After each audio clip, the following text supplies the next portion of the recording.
Althea stood alone in the quiet of a small coastal rental, her suitcase still unopened by the door.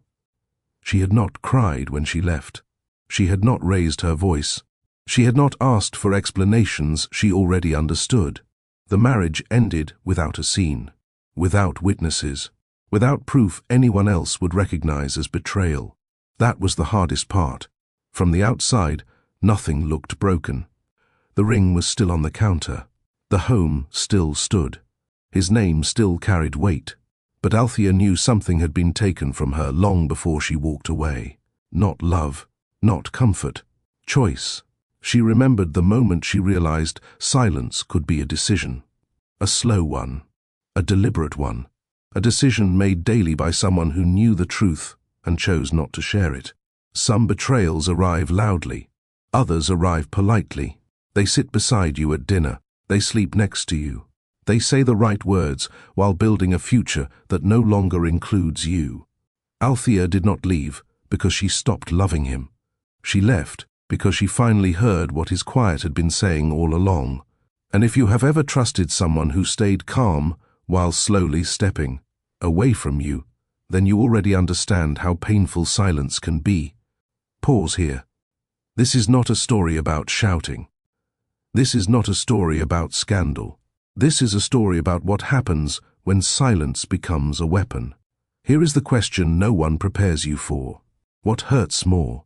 A loud betrayal you can confront, or a quiet one you are expected to accept? Because silence does not look cruel at first. It looks calm. It looks mature. It looks like stability, until you realize silence gives one person power while the other waits. Althea waited. She waited through pauses that replaced answers. She waited through plans made without her. She waited through a marriage where nothing sounded wrong, yet nothing felt right, and by the time she understood the cost, the damage was already done. If you have ever stayed because nothing seemed bad enough to leave, this story speaks to you.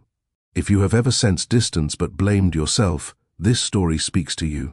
If you have ever learned the truth after everything was already decided, this story speaks to you. Welcome back to Lord of Hearts. This is where love meets honesty. This is where dignity matters more than comfort. This is where quiet choices face real consequences. If you believe silence can wound deeper than harsh words, subscribe now. These stories exist for people who refuse to lose themselves to quiet harm. And stay with me, because the truth in this story did not arrive loudly. But when it arrived, it changed everything. Althea did not know the truth the day she left. She only knew something had been decided without her.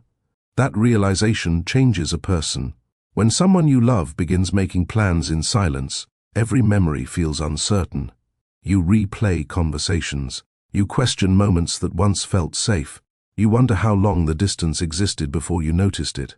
Althea carried that weight quietly, not out of weakness, but out of clarity. She understood something many people learn too late. Silence is not empty. Silence holds intention. What she did not know yet was how far that intention reached. How many doors had been closed without her consent. How many futures had been drafted without her name. And when the truth finally surfaced, it did not arrive with chaos. It arrived with proof, calm, precision. That truth did not end a marriage alone. It exposed the fragile foundation beneath power built without integrity. In this story, you will see how one quiet decision leads to another, how love bends under pressure, how dignity becomes the only safe exit. You will also see something else, how a woman who refuses to beg, argue, or perform grief finds strength where silence once stood. Stay with this story, because what unfolds next explains why quiet betrayal never stays hidden. And when the truth stands fully revealed, the cost will be undeniable. Althea learned stability long before she learned romance. Her childhood did not include luxury, but it never lacked structure. Mornings started early, nights ended quietly. Her home ran on routine, respect, and responsibility. Her mother set the tone. She worked 2 jobs without complaint. She never framed struggle as tragedy. She treated effort as normal and pride as non-negotiable. Bills were paid on time or adjusted honestly. Promises were kept. Apologies were rare because excuses were rarer. From her mother, Althea learned one truth early. Your life speaks louder than your words. There were no long speeches about strength. Strength showed up instead, in packed lunches, in pressed uniforms, in calm responses when others panicked. Her mother never begged for fairness. She adjusted and moved forward. That shaped Althea's understanding of dignity. Dignity was not defiance. It was consistency. It was choosing self-respect even when no one was watching. Althea grew into a woman who listened more than she spoke, who observed patterns, who trusted actions over reassurance. She did not seek attention. She sought alignment. Love, to her, was never meant to be loud. She believed love should feel steady, safe, mutual, a place where silence meant comfort, not distance, where decisions were shared, not assumed. That belief would later shape every choice she made, even the one that ended her marriage. Althea's mother never taught lessons through warnings. She taught them through example. When disagreements arose, she addressed them directly. She did not withdraw affection. She did not punish silence with silence. She spoke with calm firmness, and then moved on. Closure mattered more than dominance. Watching this, Althea learned how healthy distance differed from avoidance.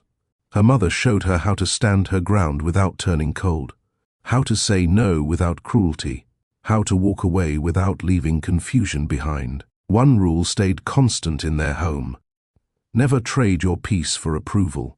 Althea carried that rule into adulthood. She did not chase validation. She did not stay where she felt reduced. She believed compromise should never require self-erasure. These lessons shaped her boundaries long before love entered her life. She expected honesty even when the truth felt uncomfortable. She valued inclusion over control. Decisions mattered more than promises. Her mother also taught her something subtler. Love should never require performance. You should not have to shrink, impress, or endure quiet discomfort to keep someone close. Love should not feel like something you earn daily through patience alone. Althea held on to this belief carefully. She knew many people misunderstood it. They mistook it for independence or emotional distance.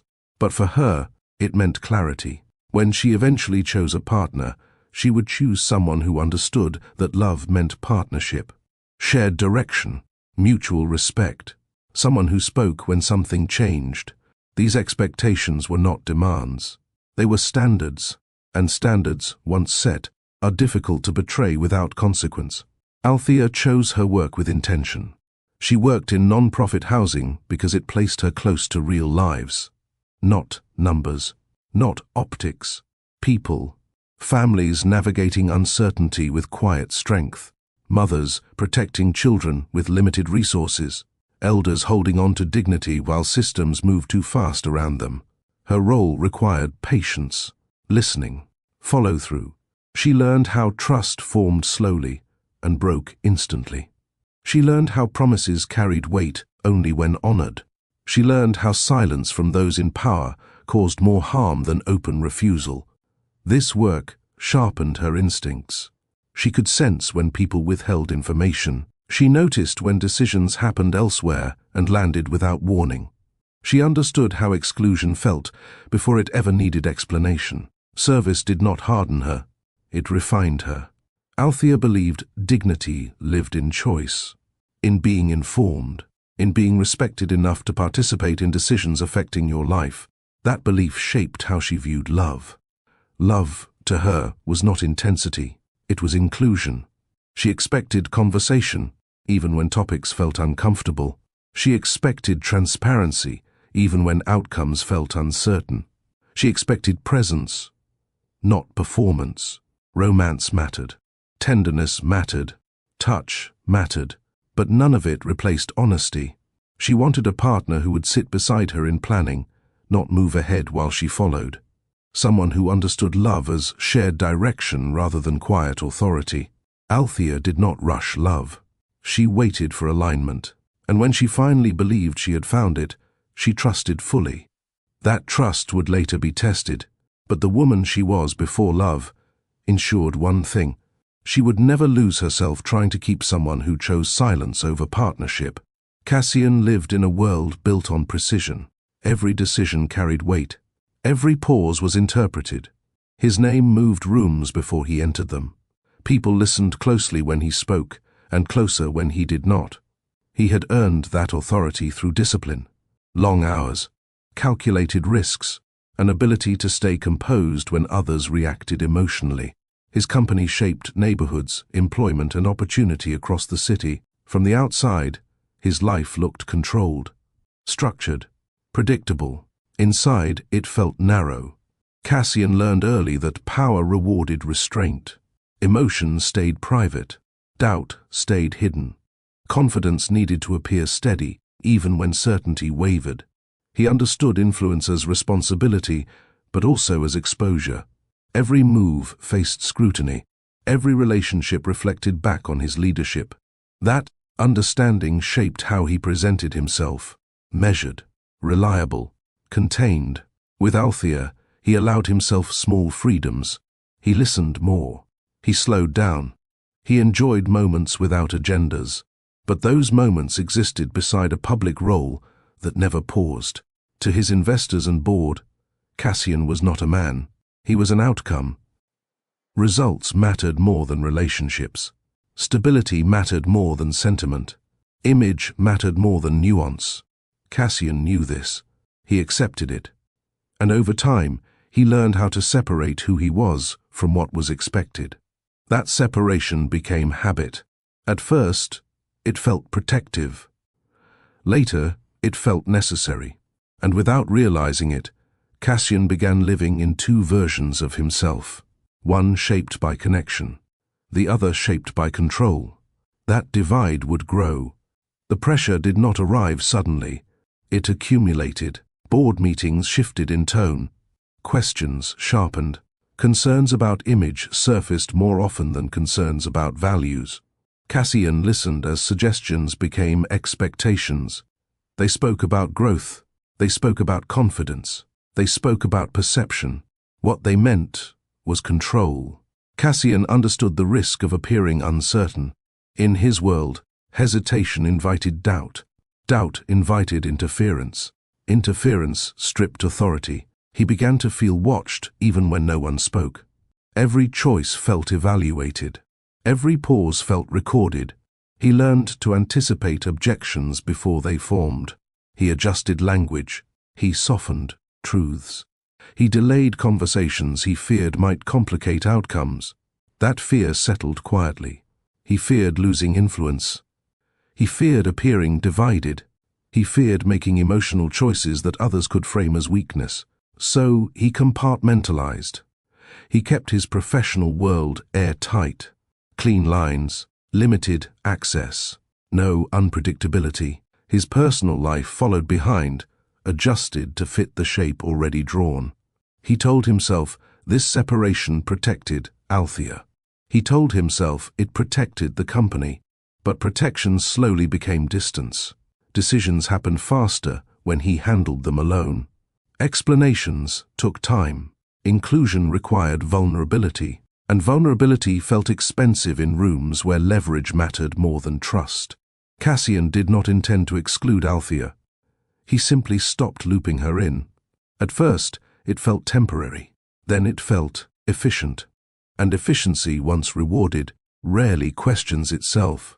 What Cassian did not realize was this: control demands silence. And silence creates space where connection weakens. The more pressure he absorbed, the less he shared. The less he shared, the more isolated he became. And isolation has a way of reshaping even the strongest intentions. Cassian did not hide himself out of malice. He hid out of habit. Years in leadership had taught him one rule: show less than you feel, say less than you know, reveal only what strengthens your position. That rule followed him home. He stopped sharing early concerns, choosing to speak only after decisions felt final. He framed outcomes as necessary rather than discussable. He believed certainty would bring peace. Instead, it created distance. Althea noticed the changes before she named them. Conversations shortened, his answers grew polished. Questions redirected. Moments that once felt collaborative became updates delivered after the fact. He remained present in form. He remained kind. He remained composed. But presence without openness feels hollow. Cassian still held her hand, still checked in, still listened when she spoke about her day. But when it came to his own, details thinned. He offered summaries instead of substance. He told himself he was sparing her worry. What he was doing was controlling the narrative. Emotional distance rarely announces itself. It shows up through omission, through choices made quietly, through futures shaped without shared consent. Althea sensed this shift but trusted his reassurance. Cassian believed reassurance was enough. Neither realized how far apart they were moving. By the time silence became noticeable, it already held weight. Cassian had not stopped loving her. He had stopped inviting her into the parts of his life that mattered most. And once that door closed, even slightly, power began to replace partnership. That imbalance would soon demand a cost neither of them expected. They met without intention. No introduction, no setup. Just two people waiting in line at a bookstore cafe while rain pressed softly against the glass outside. The register stalled. The cashier apologized. Time slowed in that small, shared pause. Cassian offered to cover the drink with an easy tone, no expectation attached. Althea thanked him and held the door when his umbrella betrayed him on the way out. The exchange could have ended there. It didn't. They spoke again inside, near a shelf neither of them planned to browse. Conversation came naturally, not rehearsed, not impressive, simple questions with honest answers. Books they returned to more than once. Work they cared about. Small frustrations spoken without performance. Cassian did not lead with confidence. Althea did not lead with distance. They listened. What stood out was what did not happen. He did not rush. He did not dominate the conversation. He did not attempt to shape her opinion. He let pauses exist. He let her finish her thoughts. Althea noticed that. Trust did not appear immediately. It formed quietly. They met again days later. Then again. Coffee became walks. Walks became dinners prepared together. Nothing felt forced. Nothing felt hidden. Cassian did not speak about power. Althea did not ask. What mattered was consistency. He showed up when he said he would. He remembered details. He asked questions that showed care rather than curiosity. For Althea, safety did not come from words. It came from behavior. In his presence, she did not feel managed. She did not feel evaluated. She felt seen without being examined. That feeling mattered more than attraction. It made room for it. Trust grew through repetition, not declarations, not promises. Presence. They built routines without naming them. A midweek call after work. Cooking simple meals together. Sharing quiet mornings before responsibilities pulled them apart. Cassian showed care through attention. He noticed when Althea grew tired. He adjusted plans without complaint. He asked before assuming. He respected her time and never treated her availability as owed. Althea responded with ease. She spoke freely. She laughed without restraint. She felt no need to impress or explain herself. Romance lived in details. A hand placed at her lower back while crossing the street. A pause before goodbyes. A habit of listening fully before responding. Nothing felt rushed. Nothing felt staged. They shared space without tension. Silence felt comfortable, not empty. When disagreements surfaced, they addressed them calmly. No avoidance, no defensiveness, just clarity. That steadiness mattered. Althea had learned to read patterns. Cassian's actions aligned with his words. He did not disappear during stress. He did not pull away when conversations grew personal. Trust formed because it was protected. Affection deepened naturally. Touch carried intention without pressure. Kisses lingered but never demanded more than she offered. Intimacy unfolded at a pace they both chose. Cassian never crossed her boundaries. Althea never had to reinforce them. That mutual care created safety. In that safety, love grew, not as intensity, as assurance. Althea felt included, chosen, valued for who she was rather than how she appeared. For the first time, love felt uncomplicated, and that simplicity convinced her it was real. What drew Althea closer was not charm. It was respect, shown consistently. Cassian asked before deciding. He shared plans early. He welcomed her thoughts and adjusted when her perspective shifted his own. He never treated disagreement as threat. He treated it as information. That mattered to her. Respect showed up in small ways. He arrived on time. He followed through. He apologized without defense when he misstepped. He did not minimize her work or speak over her experiences. In his presence, Althea felt included by default.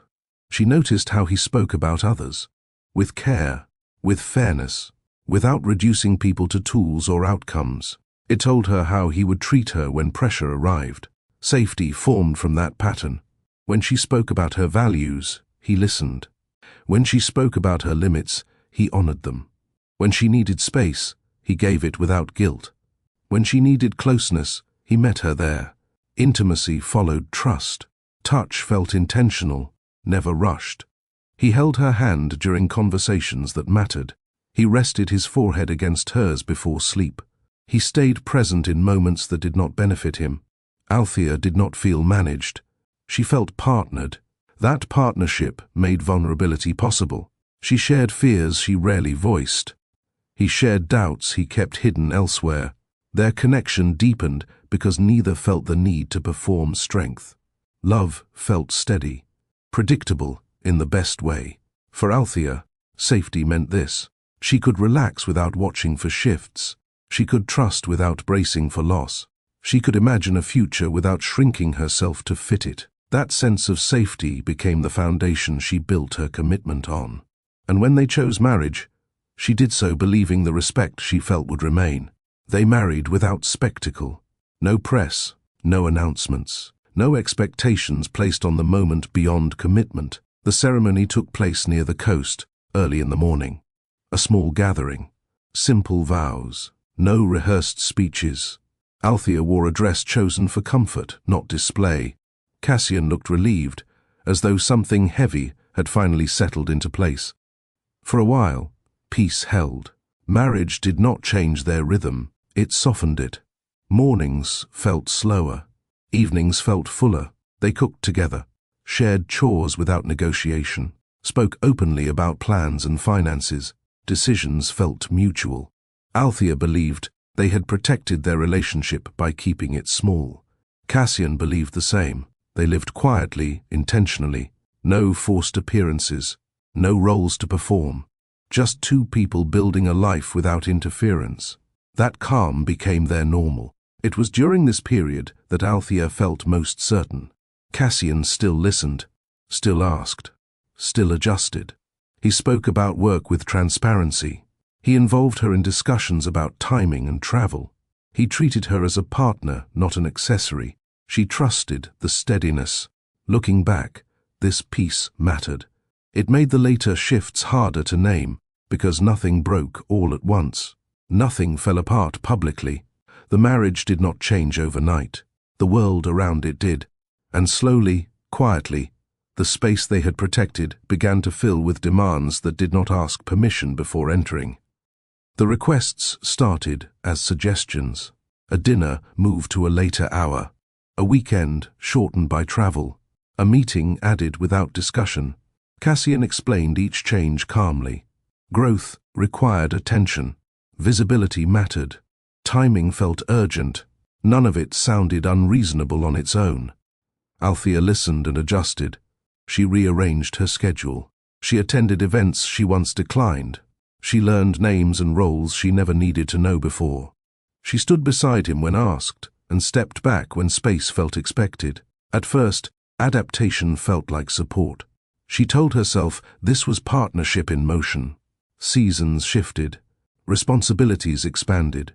Love remained steady beneath it all. But the balance changed quietly. Invitations arrived later. Conversations happened after decisions were made. Plans solidified before she heard about them. Cassian still informed her.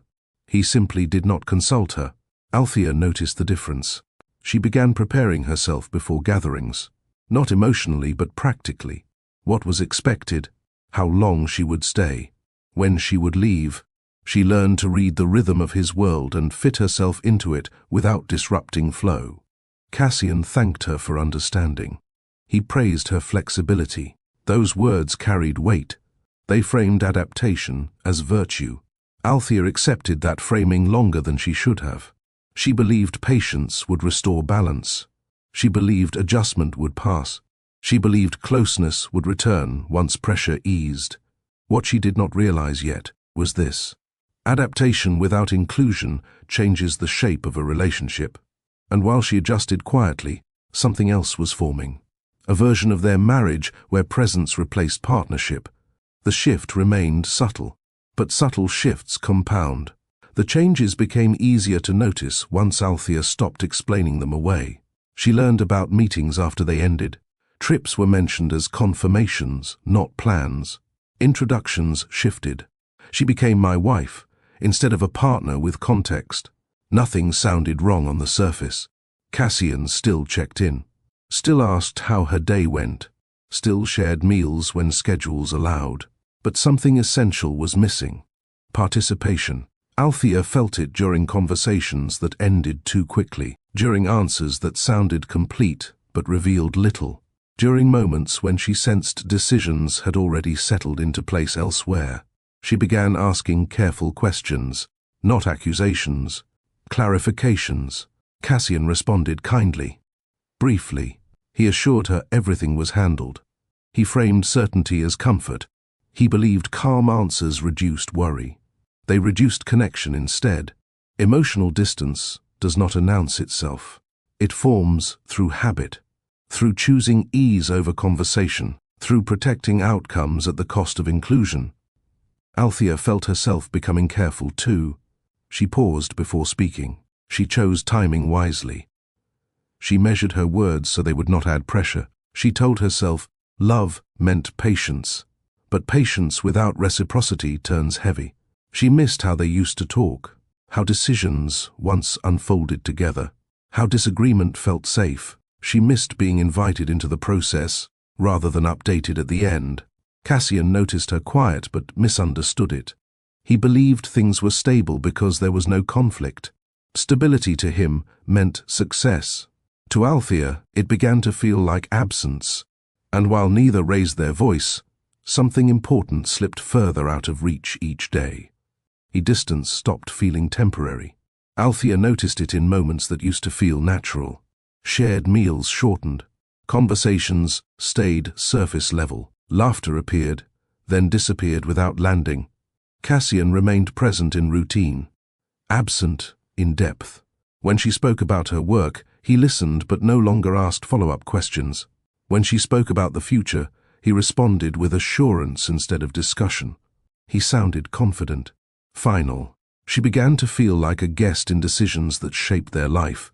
This was not neglect, it was replacement.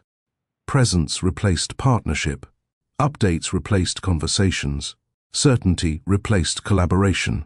Althea tried to name the feeling privately. Not anger, not disappointment. Something quieter, displacement. She felt it when plans formed without her input, when reassurance replaced explanation, when silence filled the space where honesty once lived.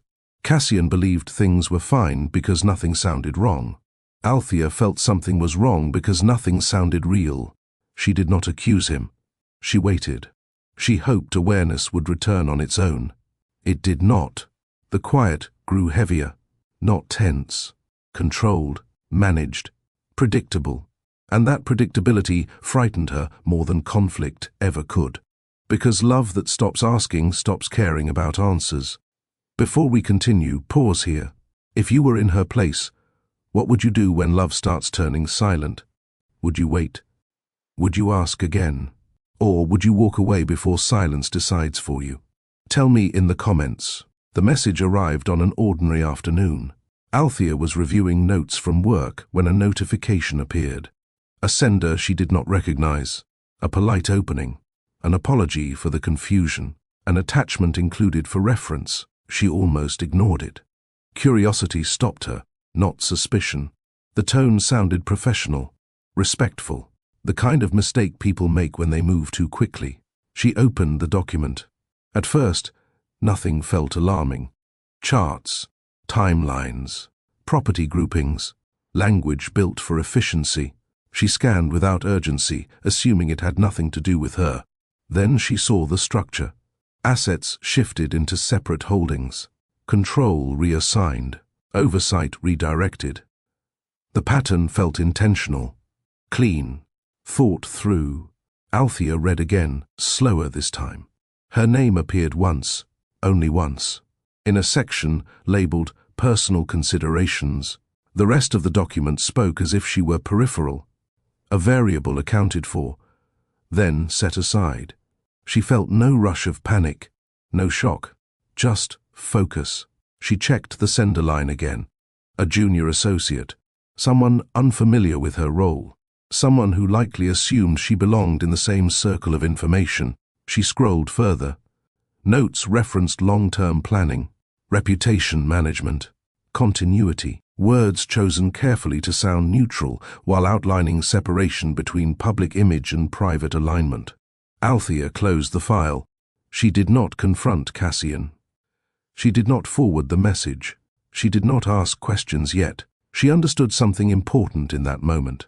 The truth rarely arrives with noise. It arrives with clarity, and clarity asks for patience before response. Althea reopened the document that evening with intention. She did not skim. She studied. The layout told a story without emotion. Properties reassigned into new entities. Authority lines redrawn. Advisory roles elevated. Decision rights clarified in language designed to avoid debate. This was not cleanup. This was planning. She followed the timelines, each move built on the last. Transfers aligned with dates she recognized. Weeks Cassian had traveled. Periods when meetings ran long and conversations shortened at home. The document anticipated questions before they could be asked. Clauses addressed continuity. Safeguards outlined messaging. Contingencies prepared for public curiosity. Everything accounted for, except her voice. Althea noticed how often one name appeared. Ceres Val, listed as a communications advisor, referenced in notes tied to long-term positioning, included in approvals that once required joint agreement. Ceres did not replace Althea socially. She replaced her strategically. The realization settled without panic. This was not secrecy born of chaos. It was alignment formed elsewhere. Althea understood the distinction immediately. Cassian had not been hiding mistakes. He had been shaping outcomes, carefully, quietly, with precision. She read until the end. No insults, no urgency, no malice, just a future designed without her participation. Althea closed the file again. She felt steady, because the absence of emotion confirmed something deeper than anger ever could. This was not about affection drifting. It was about authority shifting, and authority, once redirected, leaves evidence. She did not need confrontation to know what this meant. She needed restraint. Althea searched the name with care. Ceres Vale appeared exactly as the document described. Professional, composed, known for managing narratives during transitions. Her work centered on clarity, messaging, and positioning. She was trusted in rooms where outcomes mattered more than feelings. Althea did not feel threatened by her. That surprised her. What unsettled her was recognition. Ceres occupied a space Althea once shared, not as a spouse, but as a voice, as someone whose presence shaped decisions before they hardened into fact. This was not personal rivalry. It was structural replacement. Cassian had not leaned on Ceres for comfort.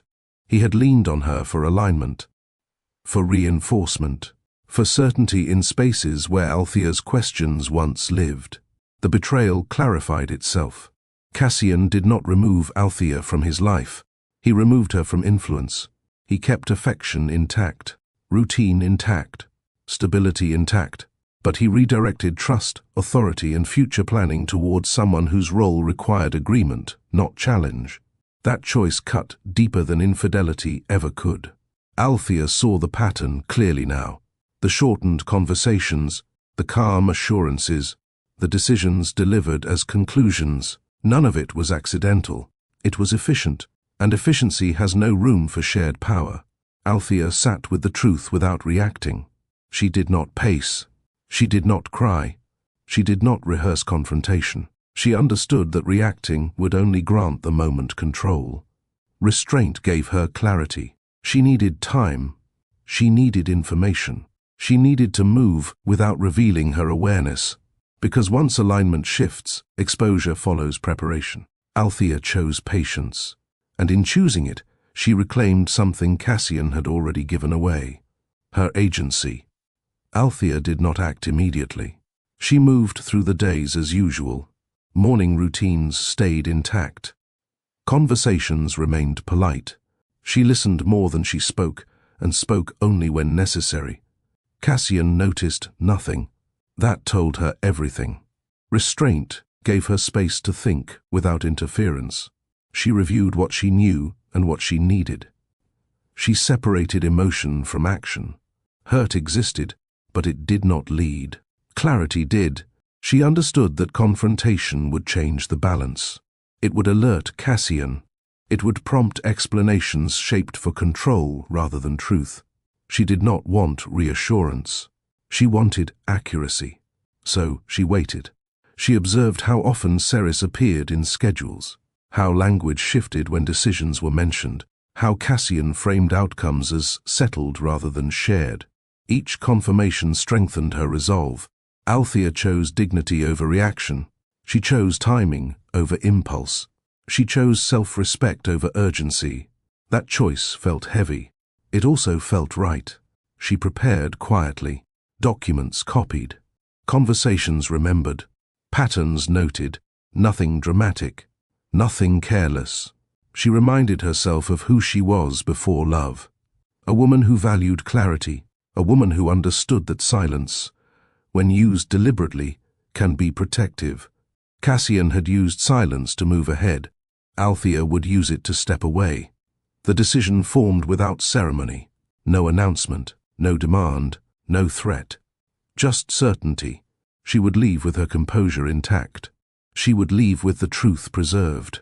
She would leave on her own terms. And when the moment came, it would not be loud. But it would be final. Althea chose a moment without urgency. No argument preceded it. No raised voice opened it. They sat across from each other at the kitchen table after dinner. The room felt familiar, safe in appearance. Cassian spoke about work. She listened, waiting for the space she needed. When he paused, she spoke. "I need to ask you something," she said evenly. Cassian looked up, attentive, relaxed. She did not accuse. She did not reveal what she knew. She framed the question simply. "When did you stop making decisions with me?" The question landed without force. Its weight came from precision. Cassian hesitated. Only briefly. Then he smiled, soft and reassuring. "I haven't," he said. "Things have just been busy." Althea held his gaze. She asked again, slower. "When did you stop including me?" The smile faded. Cassian shifted in his chair. He spoke about pressure, responsibility, the need to move quickly. He framed his choices as protection. He spoke as if certainty excused exclusion. "I didn't want to burden you," he said. "I thought it was better this way." Althea nodded once. Not agreement, recognition. She listened as he explained timelines she already knew. She let him justify adjustments she had already traced. She watched how calmly he spoke about choices that altered their life without her consent. He believed explanation equaled resolution. Althea understood something different. Calm explanations do not repair broken partnership. They confirm its absence. She did not interrupt him. She waited until he finished. Then she spoke. Cassian continued speaking, filling the space with reason. He talked about timing, about momentum, about how certain decisions required speed and confidence. He explained that alignment mattered, that too many voices slowed progress, that leadership sometimes meant acting first and explaining later.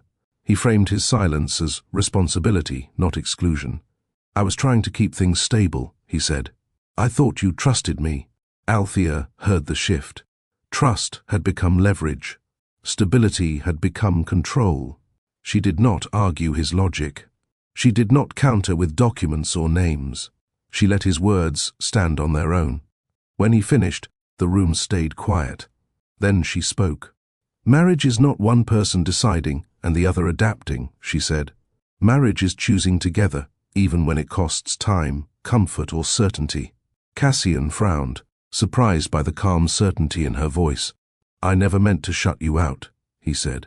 "I know," Althea replied. "You chose to." The distinction mattered.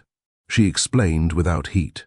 She told him how inclusion had slowly disappeared, how updates replaced conversation, how reassurance replaced truth, how her presence remained while her influence faded. Cassian listened, unsettled now. He tried to reassure her again, promising adjustment, promising change. Althea did not respond immediately, because the moment for promises had passed. "What you built no longer includes me," she said, "and I will not stay where my role is reduced." The words landed firmly, not as threat, as boundary. Cassian opened his mouth to reply, then stopped. For the first time, he understood this was not a discussion. It was a conclusion. Althea stood from the table without haste. There was no pause meant to invite response, no hesitation designed to soften the moment. She moved with clarity, as though the decision had already settled into place long before words were exchanged. "I'm leaving," she said. Cassian rose as well, startled now. He asked where she would go. He asked how long she needed. He asked what he could do to fix this. The questions came quickly, too quickly. Althea answered none of them. "This isn't something you repair," she said gently. "It's something you chose." She explained what she would take and what she would leave behind. Practical details, calm arrangements, no accusations, no urgency. Cassian watched, struggling to reconcile the stillness in her voice with the finality of her decision. She packed lightly. Essentials only. Clothing, personal papers, items that belonged to her before the marriage.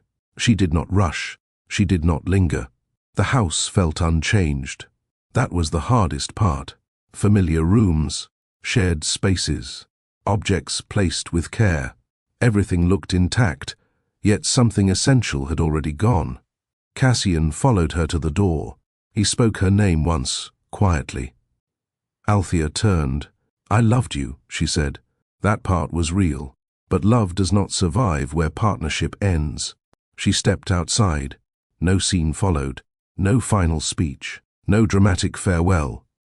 The door closed softly behind her. As she walked away, Althea felt the weight of loss, but also relief. She had left with her composure intact. She had left without surrendering herself to anger or negotiation. She had chosen dignity, and that choice changed everything that came next. The shift did not announce itself. It appeared as delays. Projects that once moved smoothly paused at review. Meetings ended without decisions. Timelines stretched. Emails waited longer for response. Nothing failed outright. Momentum simply weakened. Cassian noticed first through absence. Calls returned later than expected. Partners asked for clarification instead of approval. Long-standing collaborators requested additional meetings. Language softened. Certainty faded. He told himself this was temporary. Market cycles changed. Priorities adjusted. These things happened. He kept moving, assuming pace alone would correct it. But progress depends on trust, and trust had begun to thin. Community leaders who once supported expansion grew cautious. They asked different questions. They requested transparency where it had never been required. They referenced Althea's work with familiarity and respect. Cassian heard her name more often than he expected. Not in accusation, in comparison. He began to realize how many relationships had been nurtured quietly, without attention. How many doors opened because Althea had built credibility long before contracts followed. Without her presence, conversations changed. Support became conditional. Endorsements paused. Confidence shifted. Cassian felt it most in rooms where his authority once settled outcomes. Now, discussion lingered. Opinions diverged. Decisions waited for alignment that no longer formed naturally. He pushed harder. The more he pressed, the more resistance appeared. Influence does not respond well to force when respect has weakened. It requires continuity, familiar trust, shared values. Cassian had focused on control. He had underestimated connection. While he adjusted strategy, Althea moved forward without urgency. She returned to her work with clarity. She strengthened programs she believed in. She partnered with people who valued collaboration over speed. Her name carried steady weight. Cassian began to understand something difficult. What he thought was separation had been support. What he framed as efficiency had been exclusion. And exclusion leaves gaps that authority alone cannot fill. The change became clearer in smaller rooms. Community partners who once spoke freely now asked for documentation. Long-standing allies requested time to review proposals they had previously endorsed without delay. Conversations felt courteous but guarded. Cassian sensed it in tone. Meetings ended with polite agreement instead of commitment. Follow-ups arrived with conditions attached. The language shifted from confidence to caution. He asked why.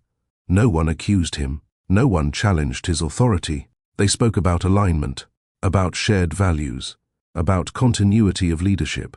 They referenced trust as something that required reassurance, not assumption.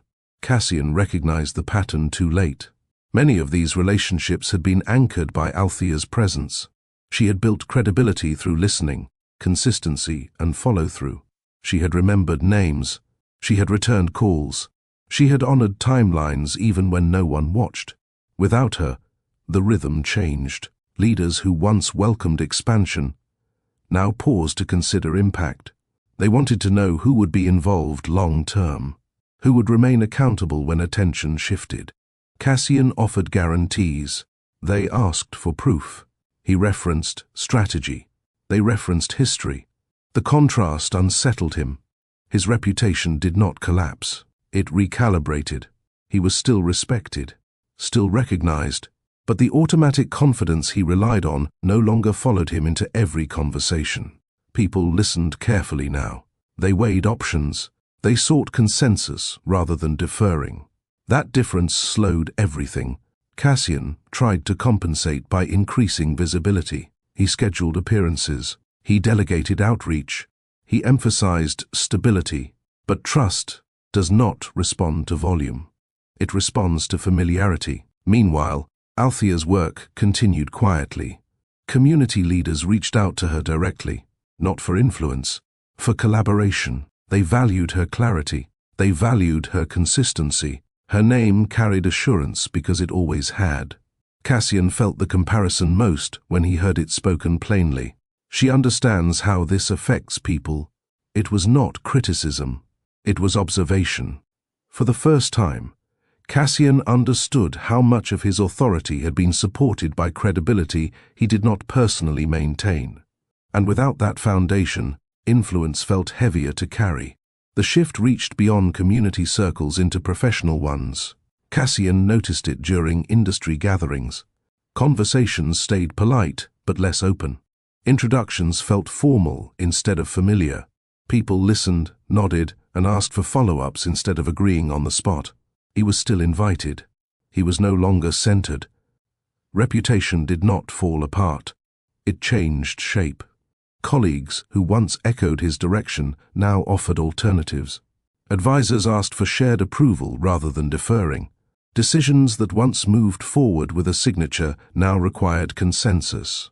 Cassian felt the loss as friction. Each step required explanation. Each proposal needed reassurance.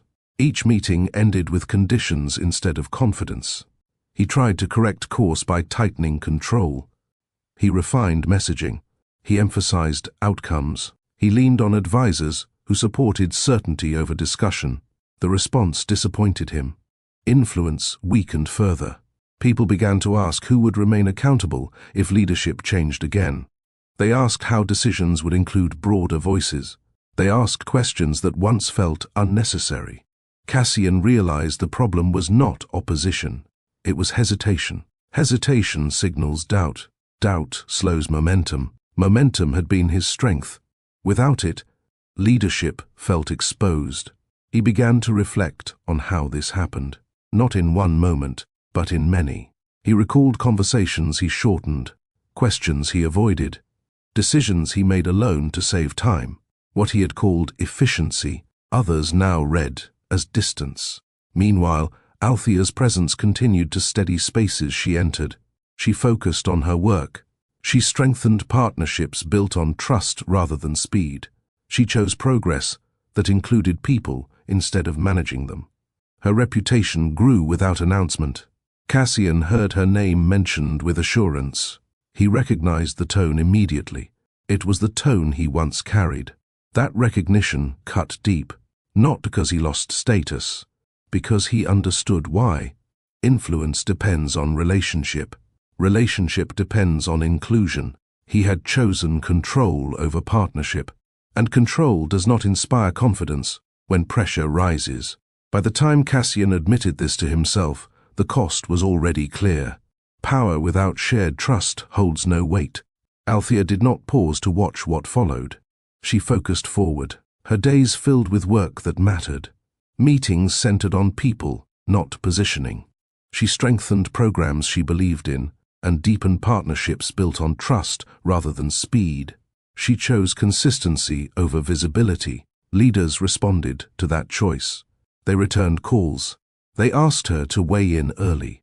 They valued her judgment because it came with follow-through. Decisions moved with care, not force. Althea felt grounded again. Not because life felt easy, because it felt honest. She did not speak publicly about her marriage. She did not correct assumptions. She did not offer explanations. Her silence carried purpose. It protected her peace. Growth followed naturally. Projects stabilized. Support expanded. New opportunities formed without pressure. Her work gained recognition for its impact, not its polish. Self-respect guided every step. Althea understood something clearly now. Leaving had not diminished her. Staying would have. She had chosen herself without bitterness. She had walked away without erasing what had been real. That balance mattered. Her confidence did not come from comparison. It came from alignment with her values, from knowing she had honored her standards even when doing so cost comfort. And that choice echoed outward. People trusted her because she trusted herself. Before we continue, pause here. If you have ever faced a moment where staying meant losing yourself, this part of the story belongs to you. If you believe self-respect matters more than appearances, let me know. Tap like if you agree that dignity is worth protecting. Share your thoughts in the comments about choosing yourself after betrayal. Your voice matters here. Althea's life settled into a new rhythm, not quieter, clearer. She woke each morning with purpose, unclouded by second-guessing. Her calendar reflected work chosen with care, meetings centered on collaboration, not persuasion. She spoke with confidence because her values no longer required translation. Her work expanded steadily. Programs she once managed within limits now moved with freedom. She led initiatives shaped by inclusion and accountability. People trusted her judgment because it never arrived detached from responsibility. Success did not rush her. It grounded her. Althea noticed the difference in herself. She no longer prepared for conversations defensively. She no longer softened her language to avoid discomfort. She spoke plainly, knowing honesty would not cost her belonging. Recognition followed without pursuit. Her name circulated in professional spaces with respect, not admiration built on status, but credibility earned through consistency. Leaders sought her input early. Partners relied on her follow-through. She never framed her progress as recovery. This was not rebuilding. It was alignment, the freedom to act without negotiating her worth, restored something essential. She felt whole in ways she had not realized were missing. Her confidence came from knowing she had honored herself when it mattered most. Althea allowed joy back into her life carefully. Friendships deepened, evenings filled with conversation rather than exhaustion. She laughed without restraint. She rested without guilt. She moved through her days without bracing for emotional cost. Love remained part of her life, not romantic attachment, self-regard. She understood now that intimacy begins with trust in oneself. That partnership requires equality before affection. That respect must exist before closeness can grow. This clarity did not harden her. It strengthened her boundaries. When she thought of Cassian, she did so without anger. She acknowledged what they shared and accepted what they lost. Their story had shaped her, but it no longer defined her. She had stepped into a life built on choice rather than compromise. And that success mattered, not because it was visible, but because it was hers. Cassian's days changed pace, not abruptly, gradually. The absence of certainty slowed him. Decisions once made quickly now required thought. Authority no longer settled rooms by default. He felt the weight of explanation where confidence once sufficed. At first, frustration led. He told himself the shift was temporary, that outcomes would stabilize, that respect would return with time and effort. He adjusted strategy, refined language, and sought reassurance through results.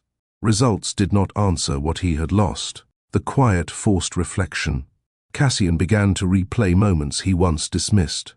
Conversations he shortened, questions he avoided, choices he framed as necessary without considering who they excluded. He recognized a pattern he had ignored. He had measured success by speed. He had valued certainty over conversation. He had mistaken calm for agreement. Without Althea, those habits stood exposed. She had once balanced him, not by softening decisions, but by challenging them with clarity. She had asked questions that slowed him for the right reasons. She had brought perspective where he saw only outcomes. Now the absence of that voice echoed. Cassian learned humility through limits. He listened more. He waited longer. He accepted that some doors would not open simply because he stood before them. He learned to sit with uncertainty rather than manage it away. This learning was uncomfortable. Humility rarely feels productive at first. It strips away defenses and leaves only responsibility. Cassian faced responsibility honestly. He admitted, privately, that he had chosen ease over partnership, that he had protected control at the cost of connection, that he had mistaken leadership for authority rather than trust. These realizations did not restore what he lost. They reshaped him. He adjusted how he worked. He invited feedback early. He allowed disagreement without defensiveness. He learned to hear critique without framing it as threat. Progress returned slowly, not as dominance, as cooperation. Cassian accepted that some consequences remain. That influence built on inclusion cannot be reclaimed through effort alone. That trust, once redirected, chooses its own pace. When thoughts of Althea surfaced, they no longer carried urgency. They carried respect. He understood now why she left without anger, why her words stayed measured, why her silence held clarity rather than avoidance. She had not punished him. She had protected herself. That understanding changed how he viewed the past. Not with regret alone, but with responsibility. He did not seek redemption through reunion. He sought growth through accountability. And when the opportunity arose to see her again, he approached it without expectation, only honesty. They met on neutral ground, a quiet cafe near the water, chosen for its simplicity rather than meaning. No memories attached, no symbolism implied, just a place where conversation could exist without pressure. Cassian arrived first. He did not rehearse what he would say. He understood now that prepared language often sounded like control. He waited instead, hands folded, posture open. Althea arrived on time. She looked at ease, not guarded, not distant, simply present. She greeted him with a nod and sat across from him without hesitation. There was no tension in the silence that followed. It felt settled, Cassian spoke first. "Thank you for meeting me," he said. Althea nodded. "I thought it was time." He noticed how steady her voice sounded. Not formal, not careful, grounded. They spoke about practical matters briefly. The separation timeline, loose ends resolved. There was no conflict there. That work had already been done. Then Cassian paused. "I owe you honesty," he said. "Not an explanation, an acknowledgement." Althea listened without interrupting. "I chose control over partnership," he continued. "I convinced myself I was protecting stability. I wasn't. I was protecting certainty." He did not soften the words. He did not defend his intent. He named the choice as it had been. Althea appreciated that. "I see that now," she said. "And I believe you do." Cassian looked relieved, not because he was forgiven, but because he was understood. "I didn't realize how much you anchored my work," he said. "Your presence changed how people trusted me. Losing that showed me what I never carried on my own." "That wasn't your burden to carry alone," Althea replied. "It was ours. Until it wasn't." They shared a quiet moment, acknowledging the truth without blame. Cassian spoke again. "I don't expect anything from you. I don't want to reopen what's closed. I wanted to say this to your face." "I'm glad you did," she said. She considered her words before continuing. "I loved you," Althea said. "That didn't disappear just because I left, but love isn't enough when partnership ends." Cassian nodded. "I understand that now," she continued, calm and clear. "Leaving wasn't about punishment, it was about alignment. I couldn't stay and explain my worth over and over." "I know," he said quietly. They spoke about growth next, not as comparison, as recognition. Cassian acknowledged the changes he had made, how he worked differently, how he listened more, how humility reshaped his approach. He did not present this as progress meant to impress her. He spoke as a man owning consequence. Althea shared her path as well, her work, her sense of peace, the clarity she found once she stopped negotiating herself into smaller spaces. They did not reminisce. They did not reopen memories meant to stay where they were. What passed between them was respect. Cassian asked one question he had carried for months. "Was there a moment you considered staying?" Althea answered without delay. "No," she said. "There was a moment I considered how much I would lose if I did." The answer landed gently, firmly. Cassian accepted it. "I'm glad you chose yourself," he said. "So am I," she replied. They stood at the same time. There was no embrace, no lingering, no attempt to soften the ending with affection. They exchanged a final look that carried acknowledgement without longing. "Take care," Cassian said. "You too," Althea replied. She walked away without looking back. Cassian remained seated for a moment longer, then stood and left in the opposite direction. Their paths no longer overlapped. What remained was understanding, no reunion, no regret spoken aloud, no need to revisit what had already taught them both its lesson. Sometimes closure does not arrive as reconciliation. Sometimes it arrives as mutual respect, earned through honesty. The days after the meeting passed without disturbance. Althea did not replay the conversation. She did not question her tone or revisit her words. What needed to be said had been said. What needed to end had already ended. Closure did not arrive as relief. It arrived as steadiness. She returned to her routines with ease.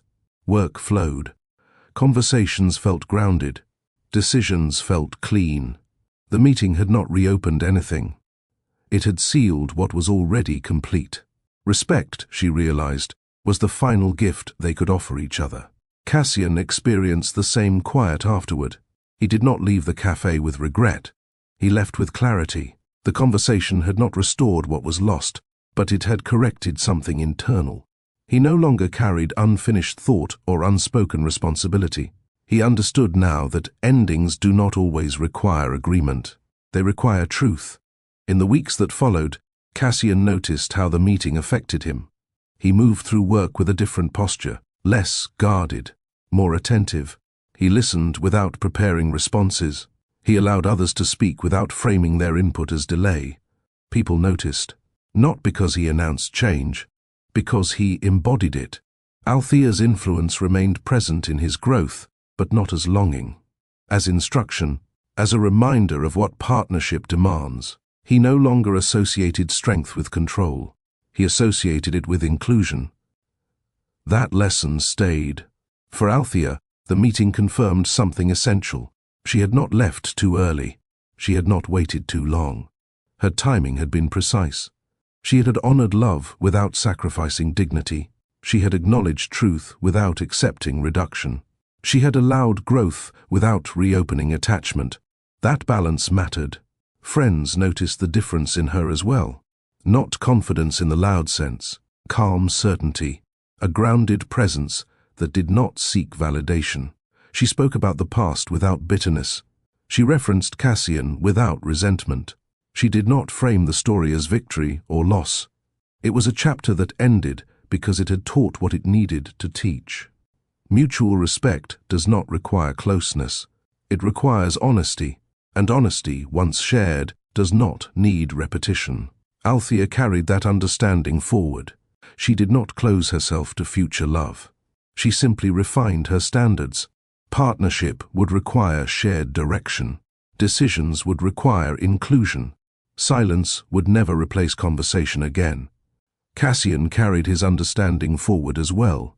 He did not attempt to repair what could not be repaired. He focused on becoming a man capable of partnership, should the opportunity arise again. They did not speak after that day. They did not need to. Their lives moved on separate paths, shaped by the same truth seen from different angles. Respect replaced attachment. Growth replaced regret. Clarity replaced confusion.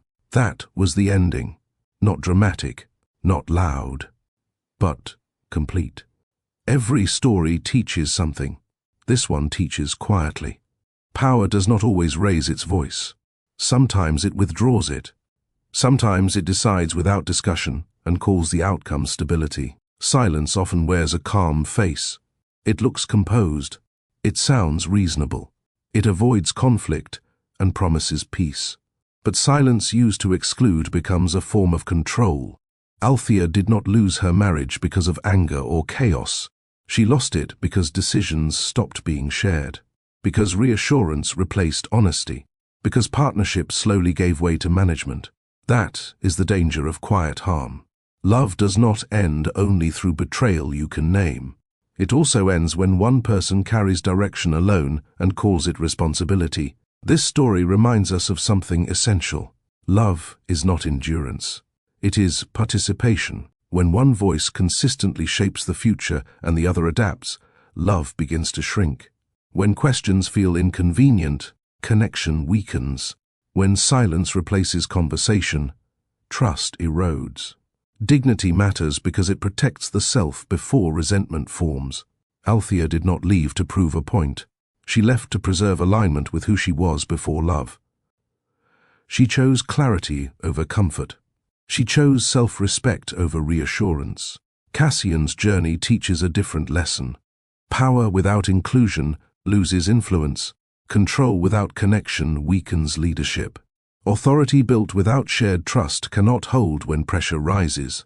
Both paths show us the same truth from different sides. Growth does not come from winning. It comes from understanding cost. Sometimes love ends not because it failed, but because it revealed what each person still needed to learn. If you take one lesson from this story, let it be this. Never confuse calm silence with peace. Never accept certainty that removes your voice. Never stay where your presence is reduced to convenience. True love invites conversation. True partnership shares direction. True strength protects dignity on both sides. This story does not end with reunion. It ends with clarity, and clarity is a powerful beginning.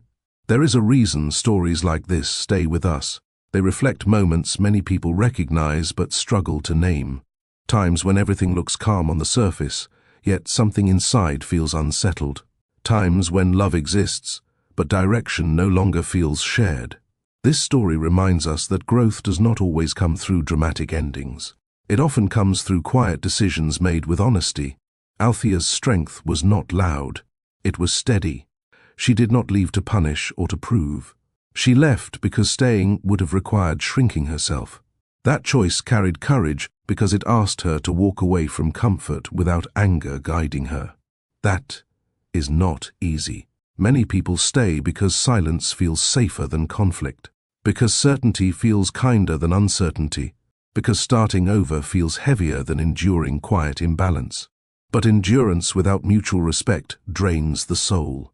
Love is meant to expand you, not narrow you.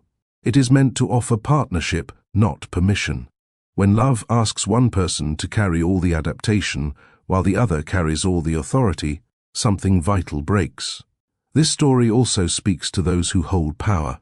Leadership in any space does not mean deciding alone. It means inviting voices early. It means listening before outcomes harden. It means understanding that trust grows through inclusion, not efficiency. Cassian learned this lesson through loss, through the absence of a voice he once relied on without fully recognizing its value. His growth did not come through apology alone.